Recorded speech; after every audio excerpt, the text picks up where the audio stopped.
Тэнгэрийн оронд суугаа аавда. Хайртай аав минь, өнөөдөр таны төрсөн өдрийн 70 жилийн ой тохиож байна. Хэрвээ та минь энэ хорвоодоо байсан бол ачцын нэраараа хүрээлүүлж гисэн буурал суусан сайхан өвөө болоод энэ эмсэглэн сууж байх байсан бицээ. Гэвч он жилүүд өнгөрсөн ч таны минь дүр төрх энэ эмсэглэл халуун дулаанд гарынтаа нийлж бидний сэтгэлээс нэгч өдөр холдоогүй юм шүү аава. Би хаяа тэнгэр өд хардаг юм аава. Үйлсийн цаанаас та минь биднийг харж байгаа болов уу гэж боддог. Салхи зөөлн үлээхэд таны минь дуу хоолой сонсогдох шиг нарны туяа ээвэрч тусахад таны минь гар мөрөн дээр минь тавигдсан мэт санагддаг.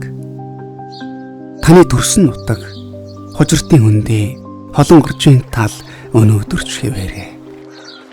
Хаврын цэцгэс дэлгэрч зуны салхин нисгэрч намрын шаргал тал нь мэрэлдсэн өвлийн цагаан хөндөө цасантаа хужигтаад нам гүмхэн цэлэдгэн хэвээрээ.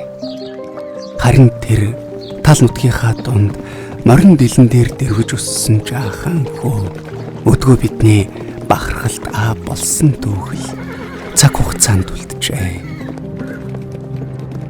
Өвөө эмээгийнхээ хүсэн хүлээсэн ганц хүү болж төрөөд эрдэм номын мөрхөөж алс холын Омск хотыг зорьсон залуу таныг бодохоор бахархал төрдөг. Тэр үед өвөө эмээ хоёр маань мянган хонь хэргэж байж хүүгээ сургуульд явуулсан гэдэг. Эцэг эхийн хайр ийм агуу.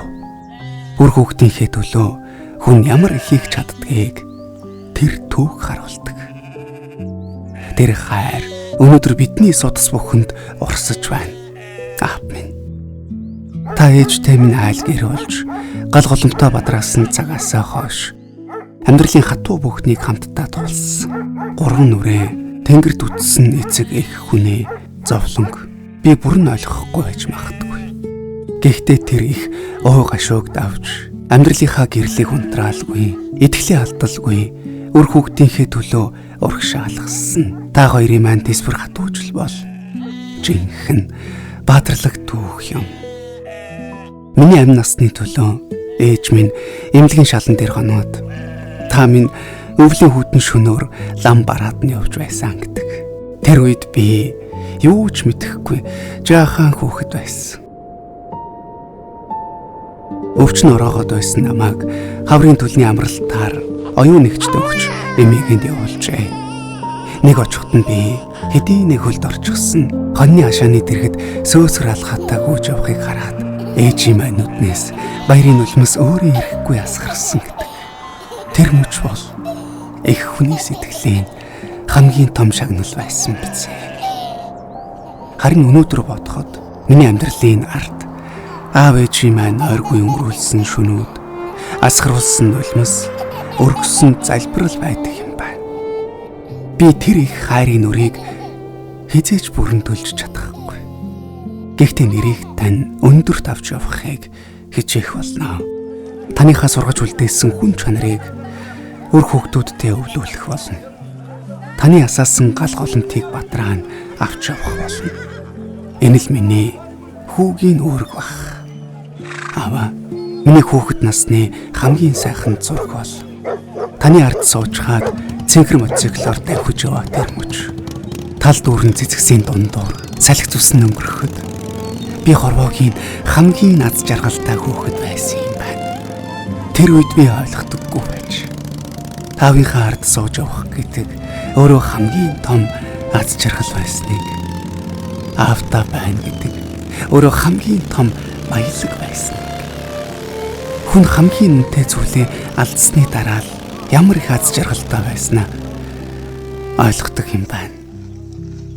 Та минь дөнгөж 45 наснда хорвоог орхисонсон. Тэр өдөр миний хүүхэд нас дууссан юм шиг санагдсан.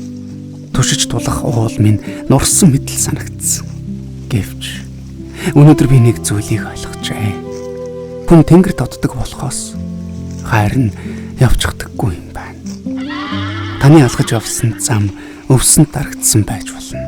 Харин таны үлдээсэн мөр үр хүүхдийнхээ сэтгэлд арилдаггүй юм байна. Заримдаа өөрийгөө толинд харахад таны харц харагдах шиг болдог. Хүүхдүүдийнхээ инээхийг сонсоход таны инээд дуулдах шиг болдог. Хүмүүс таны нэрийг хүндэтгэнд орсох бүрд амьдралынхаа турш бүтээсэн нэр төр гэдэг хүнийг явсны дараач авч үлддгийг ойлгодог. Тэр болгонд хүн таныгаа хол яваагүйг мэдэрдэг. Энэ жил сумын маань түүхт 100 жилийн ой тохиож байна аваа.